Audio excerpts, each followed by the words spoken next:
Hello, friends, and welcome to GAMA Expo Plus. We are up on the second floor of the convention center today, and we're talking to a bunch of people about lovely games. We're going to do a lot of things today.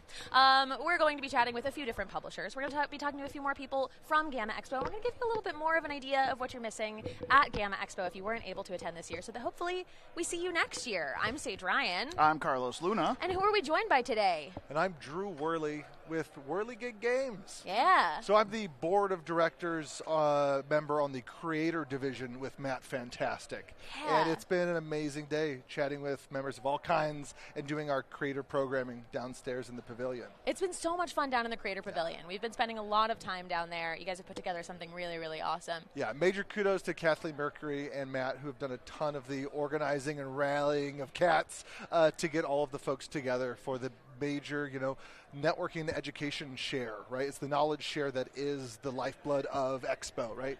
Trade fair at its finest is defined by the members and the community that come out to share the information. Yeah, well, Drew, we've heard your role in it, but tell me a little bit more about your background and how you've ended up with the GAMA board. Sure. What's your involvement in games? I've come up on now about a year serving with GAMA, but I have been in the industry for a few years. I think maybe closer to 5 or 10 or something like that. Awesome. I'm not really sure. I've lost count then. But with Whirligig Games, I work with my brother Cole Worley on historical game projects. So we have made Pax Pamir and John Company, interactive historical games that tackle tricky and underrepresented subjects in the historical gaming space.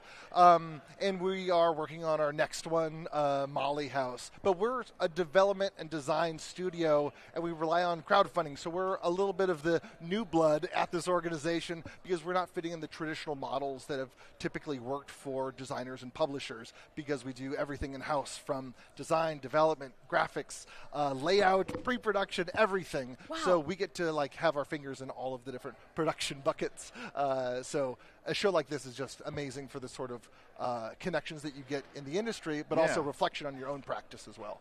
And with that background, it makes you like the perfect person to be a part of the board of the creator program, right?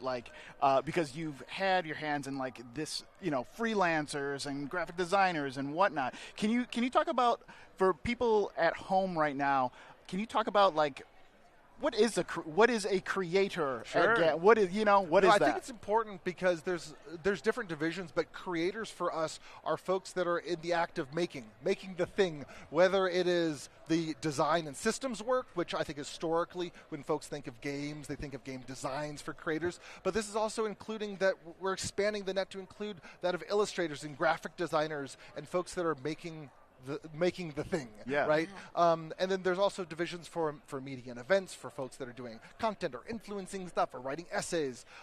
So all are welcome, and regardless of their homes. But the creator division, the flag I like to get to wave is so big because it includes so many different pockets of what we can describe as in-person or computer work or remote work. So it's a lot of different kinds of folks for the international member base. Yeah, that's amazing. Yeah, that's great. And it sounds like you've done so many of the things under the kind of creator program and putting these together firsthand. While we're here, we brought up the names of the games. Do you want to tell us a little bit actually about your game? Sure, I would love to. I'll tell you about Molly House, which is, I'm thrilled to say, is about to ship out to our backers next month. Oh. Yeah. So in the warehouses, it's great. I'm absolutely thrilled that it's finally here. Yeah. Because we've been working on that game for over almost 5 years. It's oh been my 4, God. Yeah, 4 years and a little bit. But Molly House is a game about the historic queer community in Georgian London. So 1720s London. Okay. There was a thriving queer underground culture in the back rooms of coffee houses. Yeah. And those communities found safe space and refuge, and through lavish festivities and bacchanal masquerades in these back rooms. And we know about this community because of the trials that some community members went to with their depositions to then rat out the community to save their skin. Oh, and wow. we have primary source evidence of these trial transcripts that show us a light into this very little known historical moment in queer history. Right. Yeah. So we worked with the designer Joe Kelly, who is this is a debut design from them on this particular project. because we're trying, again, a part of the mission is for some underrepresented histories, but it fits along with GAMA's, GAMA and GAMA's initiatives around DEI and widening the net of what a creator could look like and what the games can actually be about themselves, too. So this is one of the few games about historical queer communities, alongside that of Stonewall Uprising and a few others. Yeah, it's so funny. It's actually how I heard about you and your games in general was last year at GAMA Expo. Something came up. We're a very queer channel, and somebody was like, "You have to check out Molly House. Like, you are going to love this game."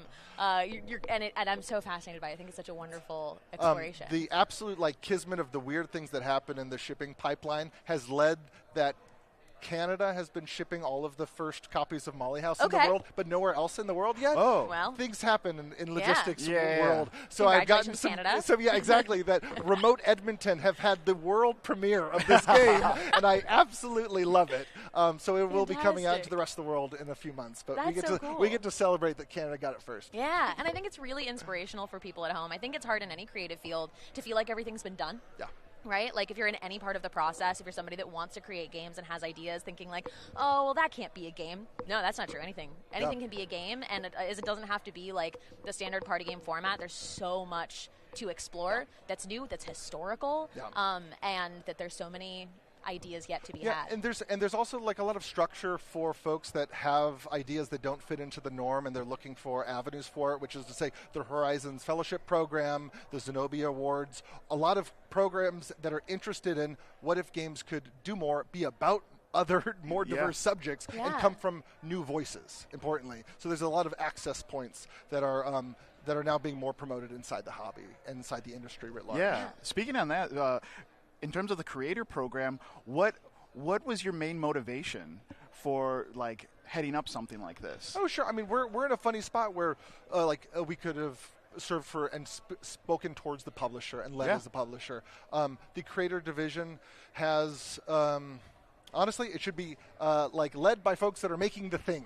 So I was happy to have taken Grace's shoes from that I was stepping into for the rest of my term. There's going to be a new election for new board members, and I would love a rigorous pool of candidates. So if you're here or if you're interested and you're remote and you weren't able to join, shoot us a message or put your application in to run for the creator division slot, because we're only as strong as our member base and we're only as strong as the leadership behind it, right? If somebody wanted to run for that, what does being a part of it look like for you? What is your whether day to day or sporadic involvement in that? The board's now led by Nicole Brady, who's been an incredible board president for us for the past almost year, and she has again really led the initiative towards major strategic planning, getting together for monthly and almost bi-monthly board meetings over Zoom, bi-weekly,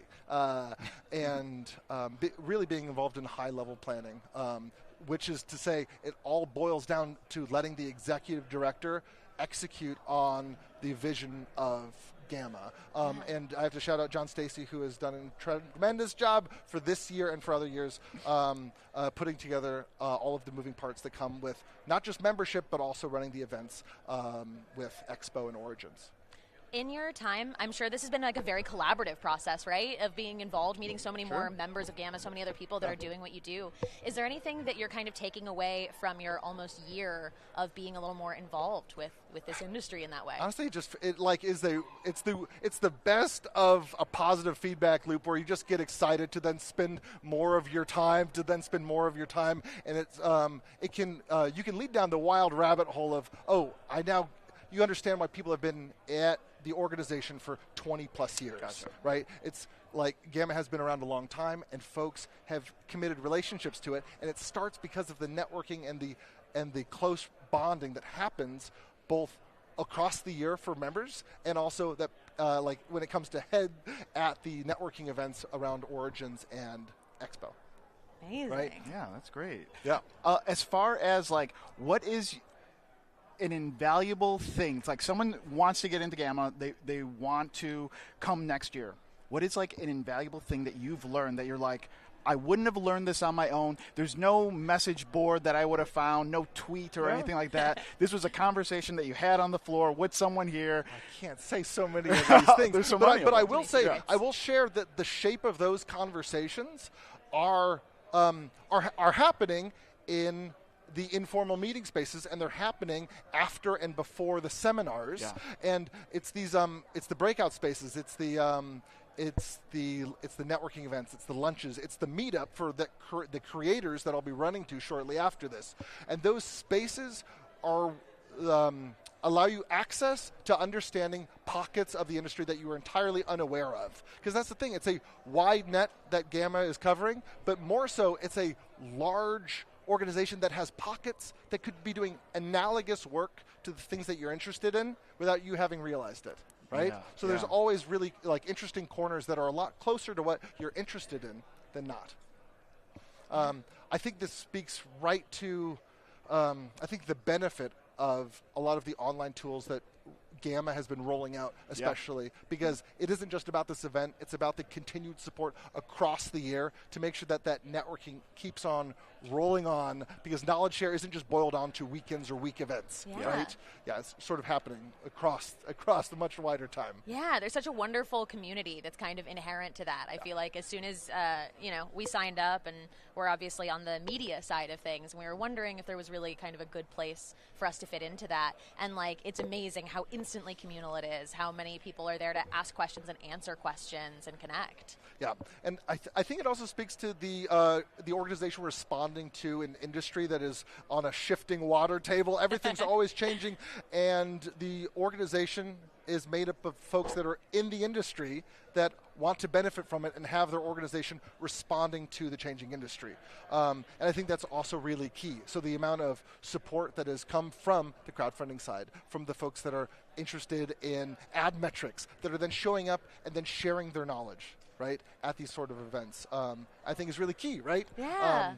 So I love to see and again, I'm coming from the museum and education world, so I love seeing this growth towards the conference side of things as well. Yeah. And holding up the tent poles of trade organization. I think that's been one of the coolest things about the people that we've met is I come from and I make games. The amount of people that I met, they're like, I'm a teacher and I make games. I work in this different industry and I make games. And I can't say that I've heard museum and historical and I make games. And what a wonderful thing that I feel like we never would have gotten to. And meet and talk someone's stuck because of an NDA or the IP woes that they have stuck, or the celebration that they got a chance to work with blank. And then I get to work with in the Creative Commons and share all of our stuff because it's always free, because I'm working with libraries and copyright-free materials, and getting to share the analogous and very divergent experiences of very different kinds of projects only strengthen future things to come, right? Yeah. So it's really nice to know that maybe there's not a specific thing, but it's the fact that there's so many interesting parts of the Venn diagram where it's that bit of overlap that you're finding with a creator that you never thought you'd have anything in common with, right? And that, again, is really in the center of the spotlight when it comes to our meetup events and our playtesting events that we'll be doing each night here. That's fantastic. I know that we're running out of time because I know you have another event to get to, of course. Now, I know Molly House is fulfilling right now. If people obviously did want to go and check out this very cool game, do you want to do a little Sure, I would love to, yeah. Where you can find us, again, we've been posting a lot more on Blue Sky lately, but Whirly Gig, it's our last name. It started as my gig, WEHRLE, and now it's my Whirly full-time job, and I do love it. But you can check out Molly House more online, and I have to thank Joe Kelly and Cole for designing it, and for the incredible art by Rachel Ford on that particular project. It's been a joy, and I cannot wait for you to experience that particular game this spring. It's coming. Okay, awesome. Can't wait to get our hands on it. Drew, thank you so much for coming by and chatting with us here at GAMA Expo. I believe we're going to take a quick break in between. We're going to do a quick switch over, but don't go anywhere because we've got a lot more to talk about with you. Thank you so much. Thanks, Thank you, Drew. You're amazing. Thanks.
Hello and welcome back. Thank you for sticking around for that brief intermission. Of course, like I said, we have a lot more wonderful things to talk about. We are joined by Michelle. Would you tell us a little bit about who you are and what you do? Yeah, I'm Michelle Nephew, and I own Atlas Games.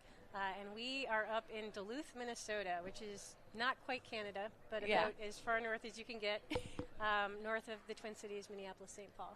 Okay, fantastic. And what did you bring for us today? I have physical things around us. Yes, I have all kinds of stuff. So we have a new line that we're launching this year that is called Replay Workshop.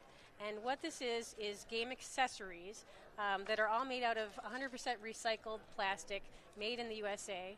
And I know this for sure because we actually grind up the plastic to make these things. Yes, so we actually work with our local landfill, and they bring a big dumpster full of all kinds of things like, little kids' pools and sleds and things like that. That are those very large, hard plastic items.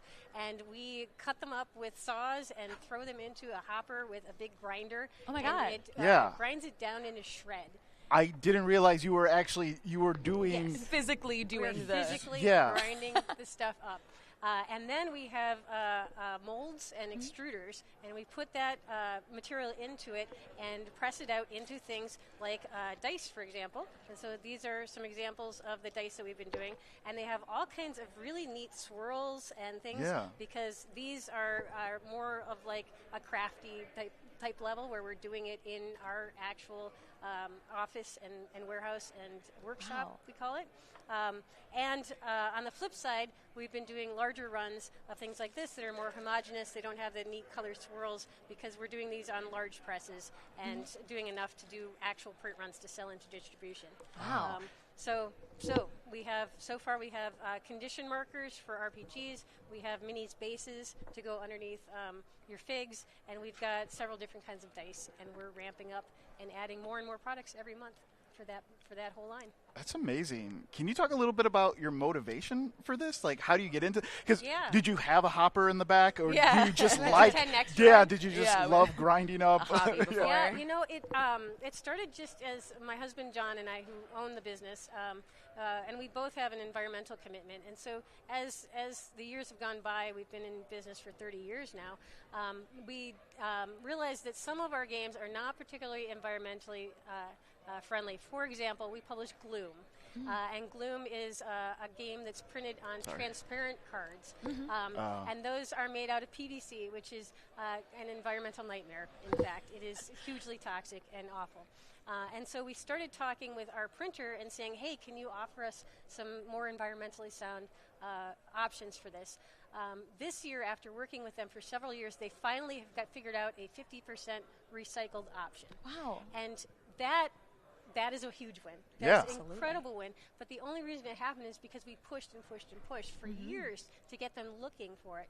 And so, you know, the change has to start somewhere, and so why shouldn't it start with us? So the next thing we started doing was saying, what is in our products that we can get rid of that is disposable plastic? Because you know what? We don't need the saran wrap on top of the thing. We don't need to wrap the card decks in plastic. And so we've changed to using little wafer seals on the boxes. And we've changed to using just a paper wrapper around the cards and things like that. In our warehouse, instead of buying packing peanuts, which are awful, we have a perforator. It's a machine that takes old boxes and it basically rips them up into shred, and we can use that to pack boxes in the warehouse. Wow. And so we're basically looking at all the different ways to make our business more environmentally friendly, and it ramps up. Once you find one thing, you can find another and another. And now we're at the point that we're actually releasing 100% recycled, made in America. Wow. That's amazing. Accessories. And you've taken so many steps and investigated so many different parts of your process that I think a lot of people don't think about. And I think one of the cool things, especially for like other members of GAMA, other manufacturers, people that are making games, is there has to be somebody who pushes to find the solution, and so many people that make other games can benefit from the solutions that you've found for their games. You know, and I'm hearing from retailers, especially at GAMA Expo and at other shows we've been to, the retailers are telling us the consumers are asking now. The consumers are asking how much recycled content is in here, and is it FSC, is it sustainably forested, and things like that. And that push from the consumer goes through the retailers. It gets to us, the publishers, and then we push on to our printers and our manufacturers, and just require them to offer us options. And that's the way change happens, is it goes through the tiers, and eventually it becomes a normal thing that everybody just expects it to be. Yeah. And that's the way it should be. You said that you and your husband both made a kind of like commitment initially to environmentalism and to doing things a little more sustainably. Right. Was that inspired by like the PVC from Gloom as a response to that? Was that the direct cause? Yeah, it pretty much was, is because the more we learned about it, the more we realized that it was just not something that we wanted to contribute to. Yeah. And so, that's where it started. Exactly. Yeah. Yeah, that's really inspiring. And then the flip side of this is with the recycled game components is not only are we making the game components, we're also just started up a sprues collection program. And so I'm going to tell you what a sprue is. Yeah, first of all. what's a sprue? A sprue is on bits like this, there is a runner in the middle that is left there from the injection molding process. And you can see this on like miniatures figures, like Warhammer 40K figures and things like that. You pop them out of the larger piece of plastic. And then what do you do with those bits? Yeah. You can throw them in the garbage, but everybody knows that you shouldn't be doing that.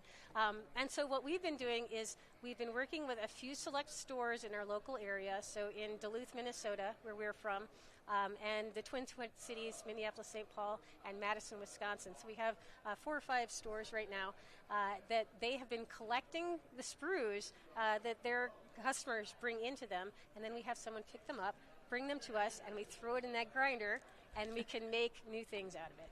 So I love that. It's a circular life cycle. Yeah, and I love that you're approaching it from both angles, right? Like, what can you create, and then also what can you take off out of the landfill, right? Like, what can you do on both ends? Have you found in like your research of like these different options for manufacturing, have you noticed like a huge discrepancy in price when it comes to like changing something in the manufacturing process, like switching out this for a more environmentally like friendly option? Okay, so it has changed over the last decade. Yeah. At first, there just was not another option. Oh, okay. They just flat outright said there was nothing.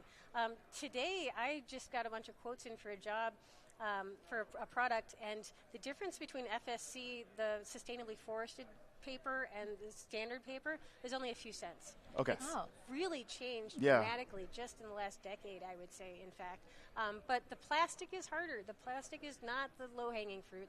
Getting plastic that's more environmentally friendly is a lot more difficult. Yeah, Sorry, please go ahead. No, and that's where you come from the other side of just like, we'll give us your plastic too. Yeah, something you can do about it. And I think it's really important for people to hear. I think moving into sustainable practices can be very intimidating. Yes. Especially if you're a small publisher that is already, the cost of making the goods is high and you're doing the best you can. To hear that it is a pretty small or marginal difference in it, it means there's good places for people to start. Right. And the more that you keep doing, people will find more and more efficient and cost-effective solutions to do so. So when it comes to retailers, you said you're working with a few locally so far. Right. Could more retailers that are watching that are members of GAMA get involved with this program yet? They could, in fact. In fact, we are open to taking donations from anyone who wants to get them to us. So if you happen to be in that area, we can do pickups. Otherwise, you can mail them to us. Okay. And we have information on that is at atlas-games.com/sprues, SPRUE, is where we have the entire write-up about the whole program. Do you have any recommendations for retailers as how they could kind of communicate something like this to their customers coming in, how they can kind of get people involved in wanting to participate in the program? So on our website, we actually have a downloadable poster.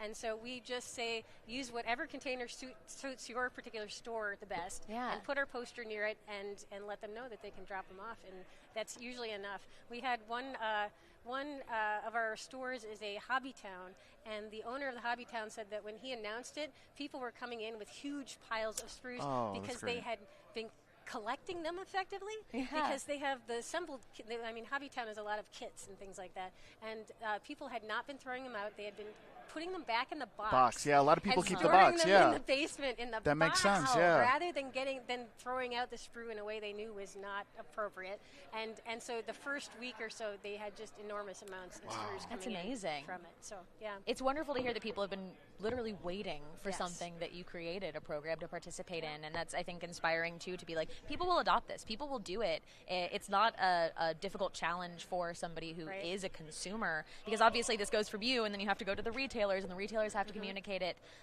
to their customers. But I think it's just a cool opportunity, and also I think it makes people feel a little more involved in that local gaming community, that there's a way that they can participate and care. And I love that this isn't limited to Atlas Games, that you are literally picking up the pieces for a ton of other game products.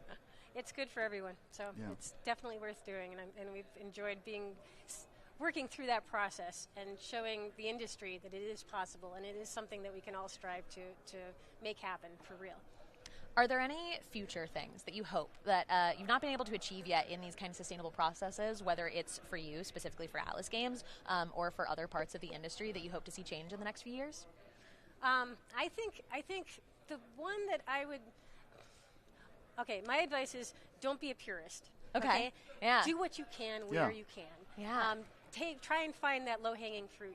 The disposable plastic is the first step, and that is every single publisher can do that easily. We can all just stop using the cello wrap and the shrink wrap, and that's the place to start. If we all just stop putting that on our games, that would be an incredible improvement right there. And so do the things you can where you can, whenever you see them. And if we all do a little bit, it becomes a lot. Yeah. That's really I also love I love that the idea of sometimes you go places and you're like, oh, I can't do that because it's more expensive. But you were literally like, why? And they were like, oh, because, well, I guess you could have this and it's just a little bit more. And they're like, yeah, we could do that. We can make that happen for you. Just asking the question is the first start, And I just love that example that you were able to move so far and really think about it I can't move the entire mountain, but how many bricks can I take out? How many rocks can I take out from the front of it? It was funny. There was 1 year I dedicated my trip to Gen Con to talking to printers. Yeah. And I had 12 meetings with printers, I think it was, and every single one of them, I emailed them ahead of time and said, I want to talk about environmentally friendly options for our games. You need to come prepared to tell me what options you have. Yeah. And I spent my entire Gen Con talking to people about it. Some of them took it seriously, and others did not. And I took note of that, and Absolutely. I sent my business to the ones who took it seriously and offered me those options. And that is where I think that getting that 50% recycled gloom plastic happened is because I took the time to talk to that printer and convey to them that it was important, and they found a supplier and they tested and they really made the effort to get our business, and I just sent in a reprint to them, and it is a very large, expensive reprint. That's great. Yeah. And That's they great. earned my business. That's wonderful. What would you recommend to other publishers that are seeking out sustainable manufacturing and printing, some questions that they could ask to see if it is the right printing company that's going to kind of live by that? So some of the things, some of the things basically are looking for the FSC paper certification. That's one thing. Asking them if they have any recycled paper options. That's another one. Finding recycled plastic from a printer is very, very unlikely. It's just not a thing that really happens, except for the one guy. Yeah. The one place that does the gloom. And I'm happy to give. It's Hong Tai, actually. If anyone is interested in that. Also, I like to look for certifications in some kind of a social issues program to make sure that they're treating their employees correctly and not being a sweatshop. And so that's another responsible kind of thing that you can do as a publisher, is to make sure that they've been vetted somehow. To be responsible in that way as well. Yeah. Is that something that you usually find is publicly available information about them? There are various, if you ask, they should be able to provide you a certification. And it might not be up to date. Sometimes they don't always update every year because it is expensive. But if they've been certified, then you know they've taken that initiative at some point, and it's important to them. Yeah.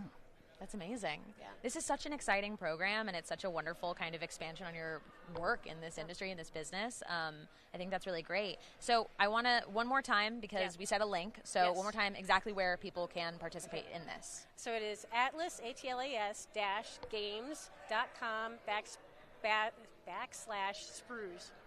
Amazing. Is there anything else that you want to tell people about to check out or promote? I mean, obviously, we've all played Gloom. We love Gloom. Yeah, check out Replay Workshop if you'd like to help by supporting us by buying some of our products. We love that. You can buy our stuff, and that's atlas-games.com/replay. We'll get you to all the current products that were released already, and will be coming in the next months as well. That's so cool. This is so inspiring. Thank you so much for coming and talking and telling us all about it. Thank you. Yeah, we really appreciate it. We're going to take a quick break, and we'll be back with even more, so don't go anywhere. We'll see you in a sec.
Hello and welcome back to GAMA Expo Plus. We're so glad that you're able to join us. If you're not able to be here in person at GAMA Expo this year, I hope you're getting a little bit of a taste of what's going on, getting to meet some wonderful people that are here participating in various programs. We've been talking about both GAMA itself, we've been talking about sustainability, we've been talking about wonderful historical games, and now we have two people from the Horizon Fellowship Program to talk about some of their work in games. If you would introduce yourself and what you do. Sounds good. I can start if that's okay. Yeah. So I'm Annalise. I'm one of the co-owners of the Rook Room.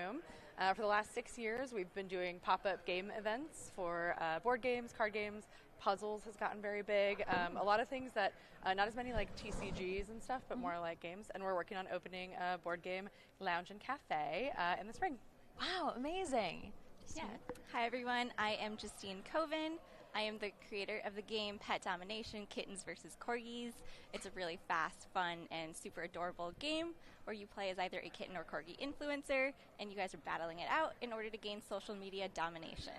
That is the cutest description and like a stellar elevator pitch on it. Right? Like you have that absolutely down immediately. I know what I'm getting into and I'm hooked. I'm sold. I would love to know, and we'll start with you. How did you get involved with GAMA? So I started in the board game industry about like 2 years ago, and I didn't really know exactly what I was doing. I knew one of the things that I needed to do was kind of trademark my brand or my logo. So I started talking to an intellectual property lawyer, and his name is Eric Perot. And so he actually was the one that told me about the Horizons Fellowship. So after learning about that, I started looking into it. I was too late the previous year to apply for that. But with that, I started like applying to like get into Origins and like other conventions. And so that's kind of how I got my start like into GAMA. Amazing. And then so I applied to get into the Horizons Fellowship this past year and got in. But yeah, it all started because amazing. We're going to give you a minute to fix your mic. We got hopefully somebody to help fix your mic, and I'll ask you as well. Annalise, how did you get into and get involved with GAMA or hear about the Horizons Fellowship Program? So Tony and I have been kind of reading that's the co-owner, he's standing over there. We've kind of been like reading and learning every possible thing we can, because while we both have loved board games, a lot of things have kind of started just on wanting to help people meet new people and build community, especially queer community. So we've been doing just a ton of research and asking everyone questions all the time about everything. So we've always known about GAMA. The first real connection, though, was at a local con in Iowa, where we're from. One of the vendors, we were just talking to him, and he was like, if you're not a member, go be a member. It is worth it for the people that you get to connect with alone. So we applied immediately. They were like, yep, sounds good. And then right after that, Tony made sure that we did an application for Horizons, and clearly it was great. So we got accepted to be able to get even more like mentorship and help from the people in the community. So that's so cool. So then this is your first GAMA Expo. It is. This is day 2-ish, technically. And what does your schedule look like for this GAMA Expo? Oh my gosh. Crazy. It's a little wild. Yeah. We've got 2 of us here. Tony does a lot of our every comms thing we do at all, which is so much. All of our external stuff, design, everything he does. And then he also does a lot of our like creative, the new ideas, all that kind of stuff. And then I do a lot of our like logistics, the books, making sure we're doing things legally, like all that kind of stuff. Important. So we're very split up. So we still haven't even gotten to catch up about all the things we've learned today.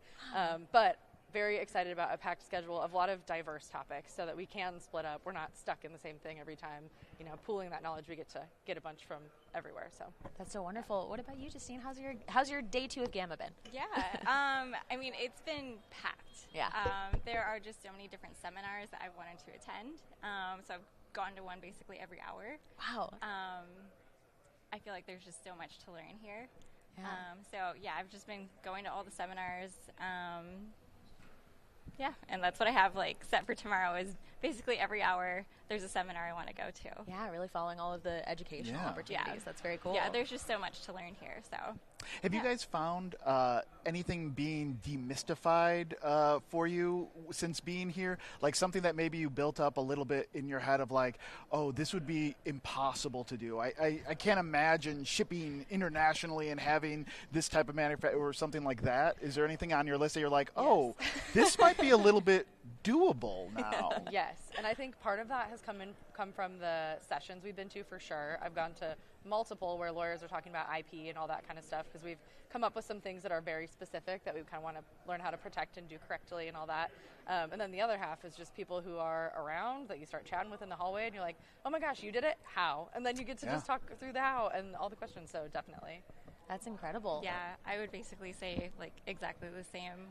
Just, like listening in on all of the panels. I know tomorrow I'm pretty sure there's one that is on international shipping. Oh. So that is one that I actually want to go and listen to. Like the last panel I think it was the last panel that I was at. There's so many today. But there was one where it was retailers, like what retailers want publishers to know. So they were telling us a lot of things like one thing I didn't even think about is how you have your product shrink wrapped. And if it's shrink wrapped in a way where it doesn't actually sit properly on a shelf, that's going to be a problem. Yeah. And that's not a thing that I realized. So now I have to go home and check and make sure that my products will actually sit on a shelf well. Set it down, retailer. Set it somewhere else, try to knock it over. I'm pretty sure it sits fine, but I'm like, does it really sit well for on the shelf for a retailer? So there's so many things that you're learning with your first game. What inspired you to make a game? Yeah, so I used to be in the automotive industry. Okay. And I was not really having a lot of fun with that. So I decided to take some classes in computer science. And one of the classes that I took was a game design class. Yeah. And so all of the little mini projects that we were doing in that class, they were coding based, but the final project was to make an actual physical game. And so I was like, okay, well, what am I going to make a game about? I don't really have any good ideas. And then I was like, well, I love my cat and I love my corgi a lot. So I decided to make a game about my cat and corgi. Wow. And I figured if I am making a game, I might as well go all in and show the world how special they are. That's so cool. Yeah. Did you ever anticipate that it would kind of go this far? When I started, I didn't really think too deeply into it. So I didn't really know exactly what I was getting myself into. And now that I'm a couple years into doing this, I'm like, oh, did I get in over my head? No, look at that. You're here. You're doing it. Yeah. You're finding out all the things about if it sits right on a shelf and you'll know how to ship it internationally. Yep. You'll have all the skills you need. Exactly. Learning all the things. Yeah. Alice, I would also love to know, you said pop-up events. I would love for you to just elaborate on what that is. Yes. So what that looks like. So my co-owner and I have had full-time jobs. I have just recently gone full-time into this business. So it was pretty much every night, weekend, we've been doing pop-up events, which are bringing our now 800 game collection. We bring portions of that out into the community for people to play for free. We have a queer tabletop club that meets twice a month, so that's specifically at alcohol-free areas, so at coffee shops that'll stay open late for us, so we can build more queer community outside of clubs and dancing and stuff. We have jigsaw puzzle competitions. It's called Puzzle Palooza. We have a bunch of twists in how it works. So if anyone's interested in bringing that to your cafe, we just started doing licenses for that too, which is really fun. Wow. And we do card tournaments, Catan tournaments, all sorts of things. If it's basically analog and about getting around a table with people, we're all about it. That's such a wonderful community. That's amazing. That's absolutely amazing. Can you tell me a little bit about why, what motivated you to do that? Yes. Yeah. Easily. Yeah.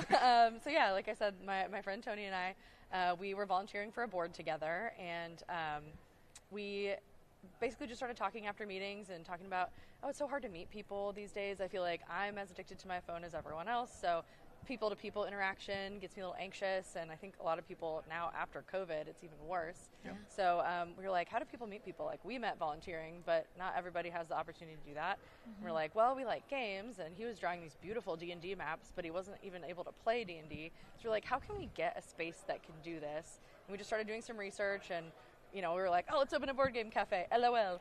And, that was 6 years ago. And we were like, well, we don't know how to do that. So yeah, we just started thinking about, like, what do people want?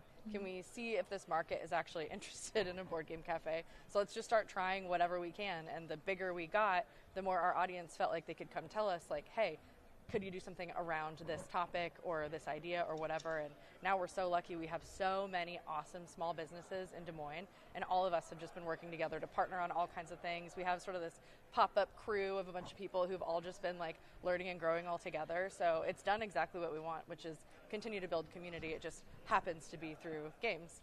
That's amazing. It's fantastic. Yeah. I love Des Moines. Des Moines is such a vibe. Me too. It's such a vibe, I'm from yeah. Minneapolis. I didn't know I'd stay. Like, I'm from I went Chicago. there for school. Yeah. And I was like, wait, what is this place? Yeah, and it's been awesome. And it just gets better, which I like. Yeah, it's surprisingly, like, you go and you're like, oh, it's Des Moines. What do I know about Des Moines? Like, nothing. And then you're like, hang on, you're like, oh, this place is a lot cooler than everyone makes it I'm so happy seem. to hear someone else say that. Yeah, for sure. From a city who's like, my city's so cool. It's like, yeah, I'm sure. But yeah, Des Moines is a vibe, it's for a vibe. sure. It's a vibe. Yeah. That's so funny. Yeah. Well, so both of you then flew here. We're in Louisville, Kentucky right now, to come in through the Horizons Fellowship Program. I would love if you would want to elaborate a little bit on, like, what the Horizons Fellowship Program does for you as a person making a game, right? Like, what kind of assistance the Horizons Fellowship can offer people that might want to apply for it next year. Yeah. So the main things that the Horizon Fellowship offers, so there is a mentorship portion, and then there's also an education portion. So every month for the education portion, they have essentially seminars with people that are in the industry about, like, a specific topic. So we've had topics on, like, working with content creators, your finances. So I've been able to learn a lot of stuff that, like, I didn't know before. And, you're able to ask questions that, like, to people who, are able to actually answer those questions well. When, like, normally I'm like, I don't even know who to ask these questions to. It's not like you can just Google these questions and figure out the answers. So that has been super helpful. And then the other portion is a mentorship program. So we all get matched with a mentor, and we meet with them at least once a month. So I've been meeting with my mentor, like, every 3 or so weeks. And so she's been helping me through kind of, like, figuring out my, like, next steps for marketing, how to kind of, like, set up my booths at different conventions and that sort of thing. For you as, like, kind of the mentee in the situation, do you have anything that you feel like prepared you the best for getting the most out of having a mentor? I think just kind of knowing what I don't know. Yeah. And, like, trying to know, like, what questions to, like, ask my mentor and, like, be set up for every time that we meet, and, like, have, like, a specific topic that I want to, like, go over with her. I feel like that kind of helps. Yeah, absolutely. I think knowing what you don't know is a great way to put it. A lot of people also, when they're starting in anything, it's really scary to not know things. And you also, I'm like, I don't know, I want to be impressive all the time. And there is such a necessary step of being like, if I act like I have it all figured out, I don't get help. Yeah. Right. Yeah, I have to tell people that I don't have it all figured out, so I don't try to do it all myself and get it wrong when there's such an opportunity of people willing to help you. And there's also that feeling that, I do sometimes where, I just want to do the fun thing. I just want to make the game myself, but, like, I don't want to do the marketing. I don't want to build a website. I don't want to, like, do that. I don't want, and that's really hard. And a lot of that comes from not from, like, I have to ask myself, do I not want to, or is it that I just don't know and I've made an excuse on, I don't have access. It could be really intimidating. It sounds like you're both very motivated, and you have a skill of just, like, recognizing an opportunity and, like, taking advantage of it and, like, really grabbing it. Yeah. Like, that's awesome. Yeah, that's really amazing. And now, in those logistics of all the things that you said you don't often want to do, you said you do, like, you specialize in doing these logistics of making it happen. I mean, coordinating an event, like, that's so much logistics and so much that goes into it. My 2 biggest pieces of advice, I think, for anyone trying to start a business is, 1, pop up first. Like, it will give you such a hustle mindset. Yeah. You are fully the one to make it happen. It makes you build partnerships, so you have to go work with other businesses, which will be great down the line. And it helps you test your market to see if the thing you want is the thing that people want to see. And the other is, if it makes sense, have a business partner, because having another person who cares as much about the thing as you do and setting it all up in a safe way, like getting your legal structure set, huge. Yeah. But yeah, then you're also getting 2 full sets of skills, because all of our cool creative stuff, I can't do any of that. Like Tony does all of that, so we would be nothing without him. So yeah, finding another person, and then when it comes to, I mean, this is really detailed, but when it comes to like for us opening up a space, like being able to have 2 incomes, 2 households, like all that kind of stuff for loans or any, like all sorts of stuff for any kind of business owner, just having other people in it with you is huge and so valuable. Yeah, and nothing is honestly realistically too detailed in getting into this, and that's kind of the cool thing about GAMA versus other like trade shows and conventions. I've done a lot of like convention panels where it's like I'm talking to such a broad people that this might not be interesting to them, and like no, you are talking to the exact people that are specifically interested and need to know those little logistics, because exactly what you were saying earlier, you can't Google that. There's nobody that like has that answer for you, so having that like direct experience, because a lot of people don't share how their business works. Exactly. And you don't know what you don't know. So like for you, you're like, I know I need to package the game, and then you're like, you can't look up what are the 400 things I need to know about packaging a game, right? Like that list isn't anywhere. So it only comes from being able to, do something like this. I really love the idea of just like, your advice of like, do a pop-up. Just do a pop-up. Because a lot of times, I've been a part of many projects over the years, and, when you're online, you're always open. Yes. And you didn't have a problem today. It's like you didn't have a sale day, but you didn't have a problem, right? Exactly. As opposed to like, okay, I'm open from here to here. I got to load in here. I got to load out there, and then everything. I have to keep track of everything in between, and that's like at the end you can't help but review and say like, what went wrong? What could be better? How do I make this better? But that doesn't happen to you normally on a Tuesday where you're like, what can I make better? You know what I mean? Like, because you haven't gone through those problems yet. I really love that idea of like, do a pop-up or whatever your version of a pop-up is. Yeah, I was thinking about that too. I was like, okay, well, how does that apply to all of these other things? And it's that same thing of like, okay, you want to make content, don't make a series. Make a video. Like, make a video. Go try.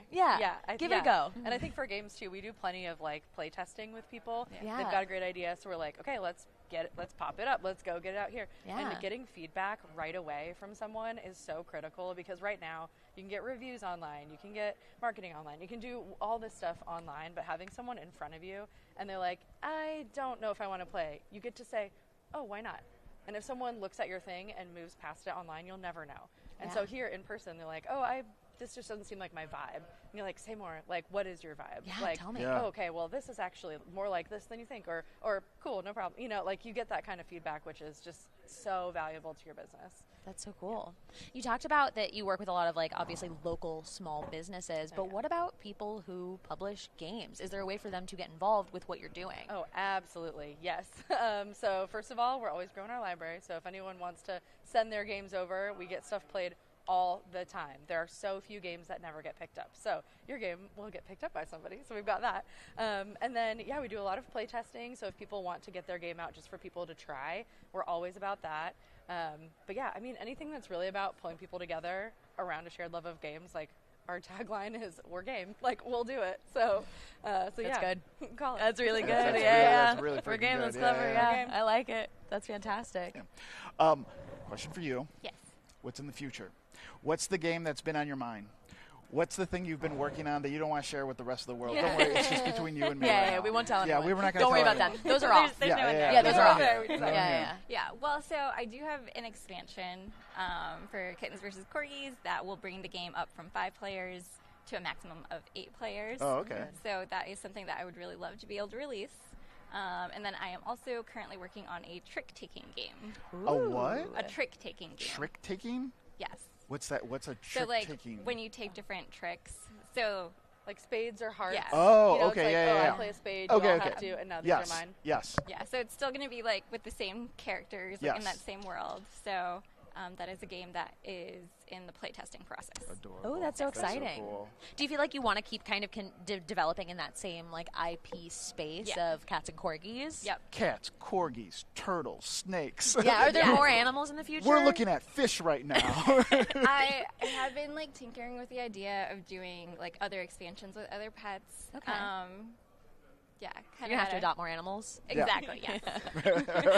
Yeah, the real essence. Yeah, exactly. Walking around like a shelter, looking at dogs, being like, "Are you my next?" Yeah. How playable is this pet? How playable is a ferret?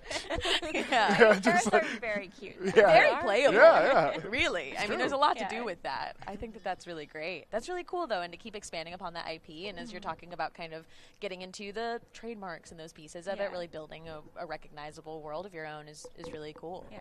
That's fantastic. Yeah. I see how we are. Okay, we are getting close to running out of time. Is there anything? Let's do this straight up, like unabashed, absolutely shameless promo. Like, tell us anywhere we can get your game. We can follow you. They can support your game. Anybody that you want to talk to or meet while you're here, like a type of, hey, I need manufacturers. This goes to GAMA. So, like, tell us all of that. Please promote the heck out of yourself. Yeah.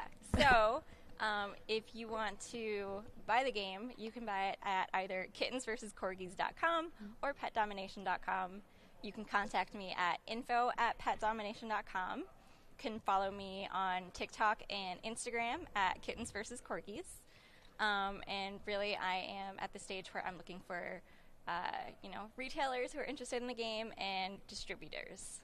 So. Fantastic.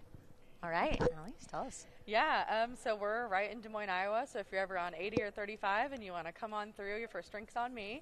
But yeah, we're, I guess if anyone's really looking for an investment, we're always looking for help there. But yeah, if anyone wants to send games, again, we'll put them on our shelf and they will get played, which is awesome. And yeah.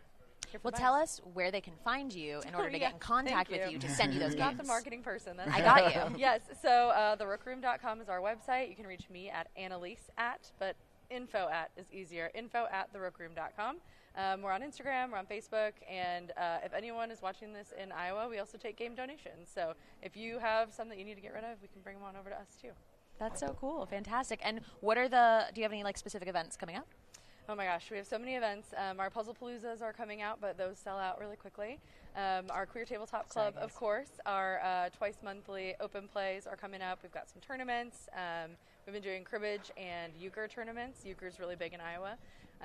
So yeah, and it's all on our website, therookroom.com, and you can go to the events tab. Perfect. Awesome. Well, thank you so much for coming up to talk to us. It's so wonderful to hear about all of these wonderful different parts of games. Yeah. And we really, I hope you have a wonderful rest of your week at GAMA Expo. And I cannot wait to play your game. And man, if I am ever there, I'm coming to a Queer Games meetup. Yes, I need an excuse to be there. Yes. That's all. And that's everybody. We still have a little bit more ahead, so don't head out anywhere. We are going to see you in just a few minutes, but we're going to take a quick break, and we will see you after. All right? Thanks, y'all.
Hello and welcome back to GAMA Expo Plus. We hope that you have enjoyed all of the conversations that we've gotten to have around games. We've had such a wonderful, wide array of people stopping by tonight to talk about different things. We've heard about game stores and sustainability and making your first game and making culturally significant historical games. That's a lot more than I'm used to hearing about in an hour and a half span. So that's really, really special and one of the special things about GAMA Expo. Yeah. We're going to be wrapping it up here, but there is still so much more GAMA Expo ahead, and there's still more streams to come. We'll be streaming every single day of the convention, well, up till Wednesday, that is. But there will be other content as well.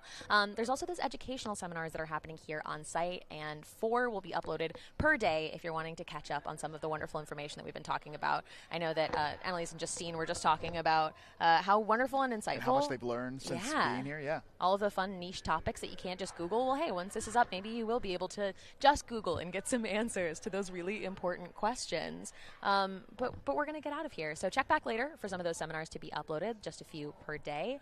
You want to give your own outro? Yeah. I'm Carlos Luna. I'm Saige Ryan, and we'll see you tomorrow. Bye, y'all.